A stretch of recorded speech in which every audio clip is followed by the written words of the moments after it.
যাতে করে যে সমস্ত সমস্যা আছে সেগুলা দ্রুত সমাধান বাস্তবায়ন করা যায়।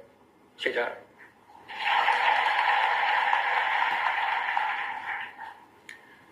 আপনারা জানেন, ইতিমধ্যে জাতির উদ্দেশ্যে দিয়ে একাধিক ভাষণে আমি বলেছি, চলতি বছরের ডিসেম্বর থেকে আগামী বছরের জুনের মধ্যে দেশের ত্রয়োদশ সংসদ নির্বাচন অনুষ্ঠিত হবে। সেই নির্বাচন যেন সুষ্ঠু শান্তিপূর্ণ উপায়ে অনুষ্ঠিত হয়, সেজন্য পুলিশ সদস্যদের ভূমিকা খুবই গুরুত্বপূর্ণ। নির্বাচনে সকল প্রতিদ্বন্দ্বী প্রার্থীর প্রতি সমান আচরণ ও ভোটাররা যাতে নির্বিঘ্নে নিজেদের ভোটাধিকার প্রয়োগ করতে পারে সেই পরিবেশ নিশ্চিত করা আপনাদের এবং আমাদের সর্বোচ্চ দায়িত্ব। মনে রাখবেন, কোনো ব্যক্তি যদি অন্যায় বা অনিয়মের মাধ্যমে